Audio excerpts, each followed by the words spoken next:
السلام علیکم ورحمۃ اللہ وبرکاتہ۔ آج انشاءاللہ عز و جل یہ حدیث پڑھوں گا، زمین قدرت کا تحفہ ماشاءاللہ اور امتحان گاہ، ہمارا یہاں امتحان۔ یہ حدیث سماعت فرمائیں۔ عن ابی سعید رضی اللہ تعالی عنہ ان رسول اللہ صلی اللہ علیہ وآلہ وسلم قام خطیبا فکان فیما قال ان الدنیا خضرۃ حلوۃ وان اللہ مستخلفکم فیہا فناظر کیف تعملون الا فاتقوا الدنیا۔ یہ حدیث ابن ماجہ کے اندر موجود ہے، اس کا جو نمبر ہے 4000 ہے۔ آئیے اس حدیث کا ترجمہ سماعت فرمائیں، یہ بہت اہم حدیث ہے۔ حضرت ابو سعید رضی اللہ تعالی عنہ سے مروی ہے کہ رسول اللہ صلی اللہ علیہ وآلہ وسلم نے کھڑے ہو کر خطبہ ارشاد فرمایا۔ اس خطبے میں آپ صلی اللہ علیہ وآلہ وسلم نے ارشاد فرمایا، یہ دنیا سرسبز اور میٹھی ہے۔ یہ واقعی میرے آقا کا فرمان سچا ہے، یہ دنیا ایسے ہی ہے، سرسبز بھی ہے، بڑی میٹھی بھی ہے۔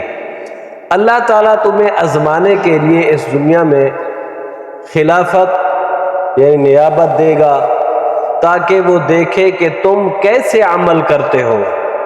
خبردار دنیا کے شر سے بچنا۔ اس حدیث سے معلوم یہ ہوا باقی دنیا بڑی سرسبز و شاداب ہے، بڑی میٹھی ہے، بڑی رنگینی ہے۔